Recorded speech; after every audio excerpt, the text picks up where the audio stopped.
All right, so let's work on this larger problem. This is going to be very related to one of the application problems in the study guide that you're going to be working on. I've changed it enough so that I'm not going to be giving you the answers, but I still think you'll get a lot out of it. And we'll talk about this because I think this is really the first time that we can start to put all of the pieces together. Okay, so we have a really basic assembly here, right? We have two plates, a plate A and a plate B, right? And they assemble together face to face like that. And then we have 4 pins that go through 4 holes that help to assemble these or align these 2 plates. So it's a very simple, mechanism or assembly, right? The nominal dimensions, right? I don't have tolerances on these because it's not necessary to put the tolerances on it, but these are nominal dimensions for this. So the plate itself, both plates are 45 millimeters in square, right? That's what that symbol means. That means square. The holes, the 4 holes in both plates are 25 millimeters square, so 25 millimeters by 25 millimeters here, and they're 10 millimeters offset from each edge. So this is 10 millimeters here, and this is 10 millimeters here.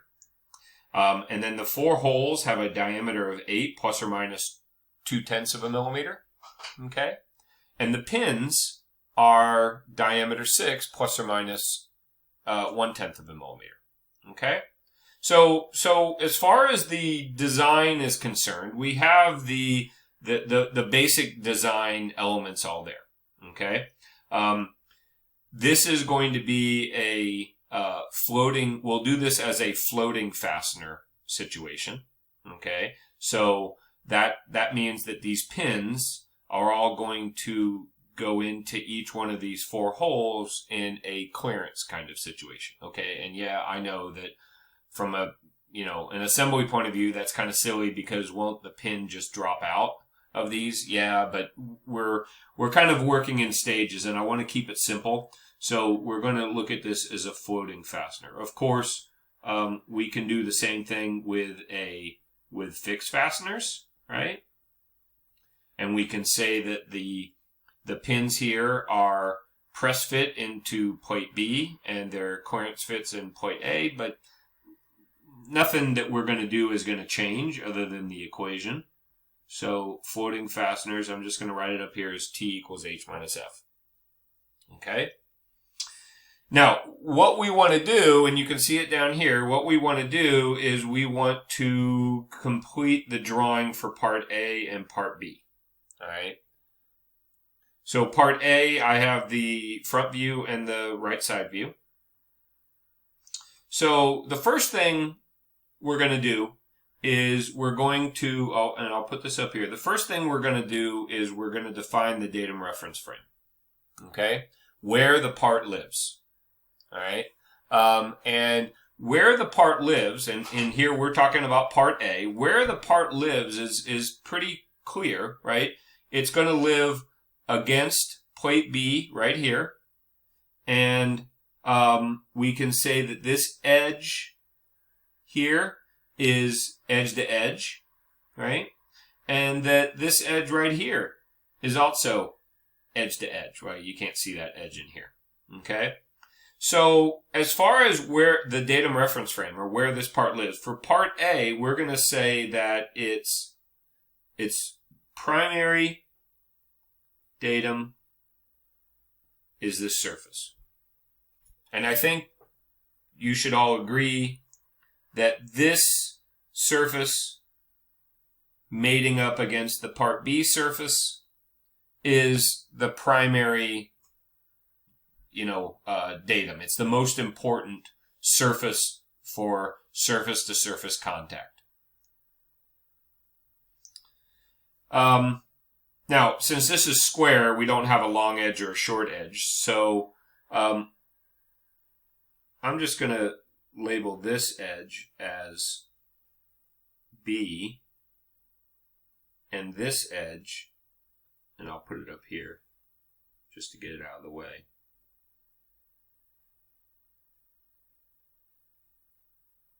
as C. Okay? So this is our datum reference frame, A, B, C. A, B, C. Or actually, I should write it down here. A, B, C. A, B, and C are all datum features, not features of size, right? They're non-size features. They're just individual planes.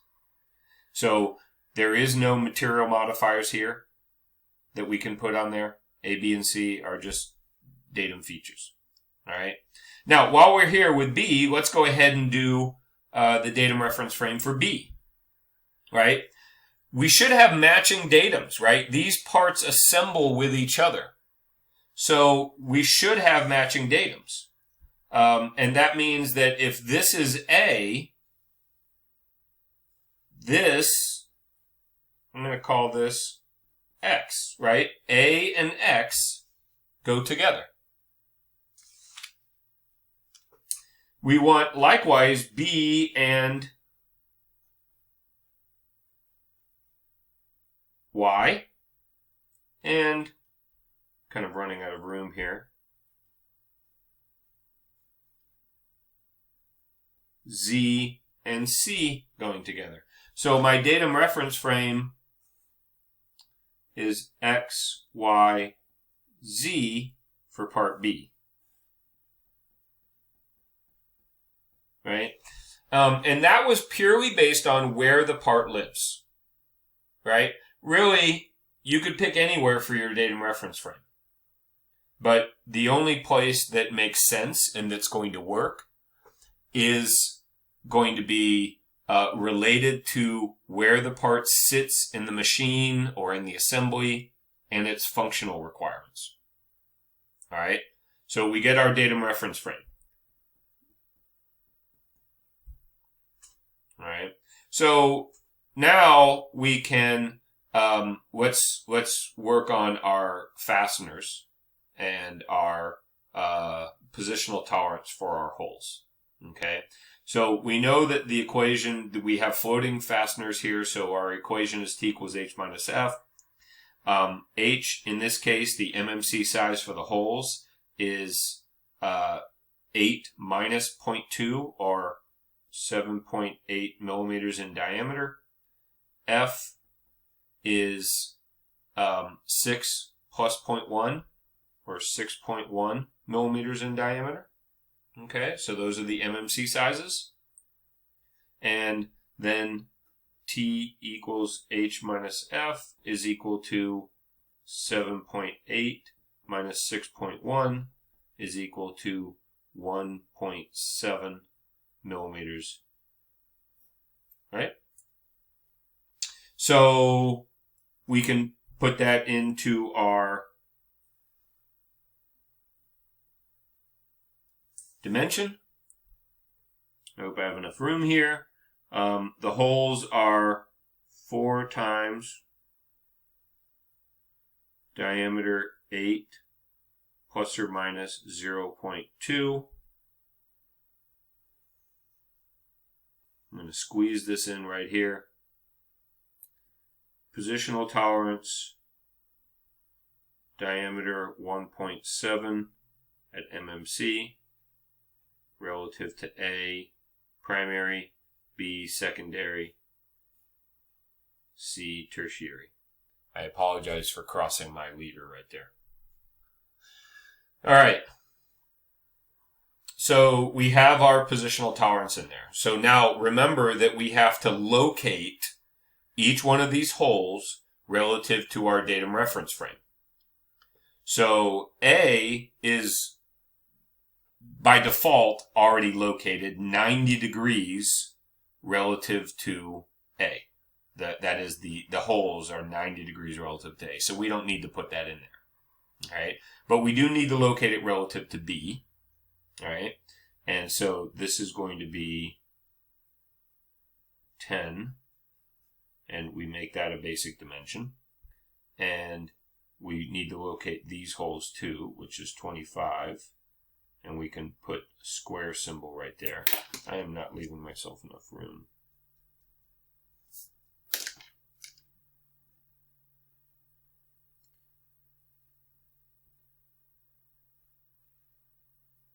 Okay. And from C,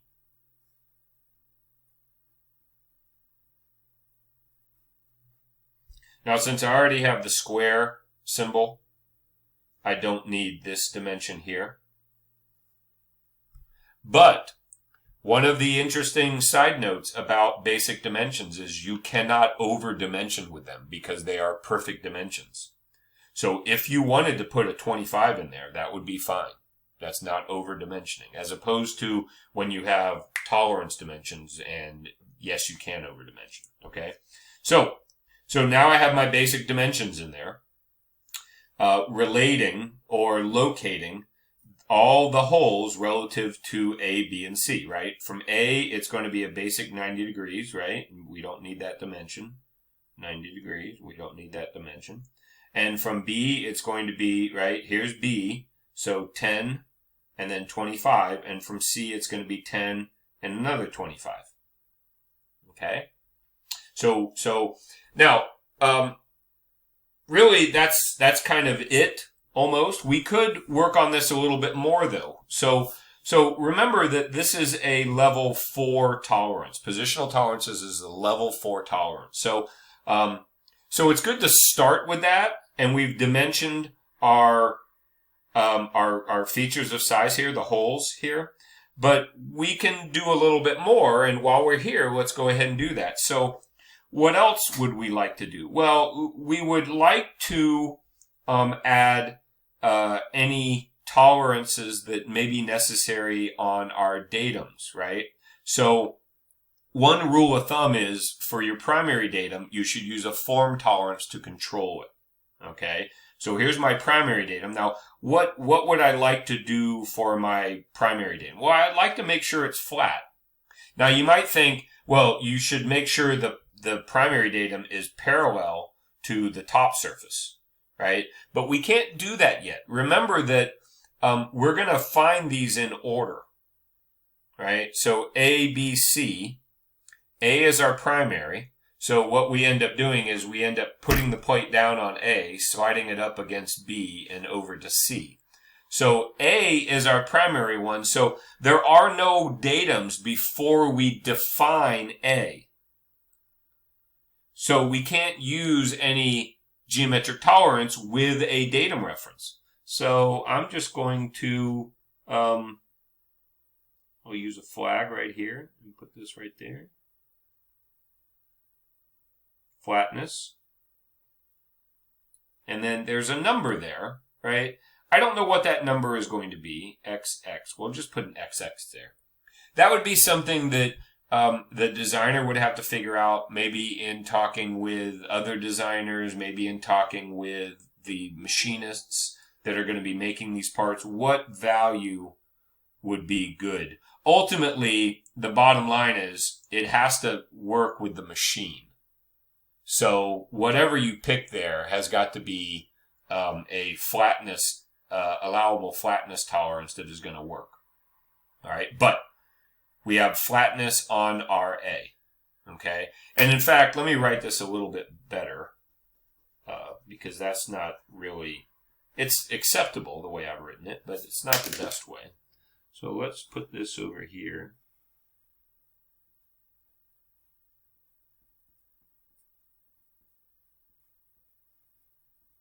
There we go. Now, for B, all right, so what we're going to do is we're going to take this bottom surface and we're going to make sure it's flat, and then we're going to make it A. See how we go in order?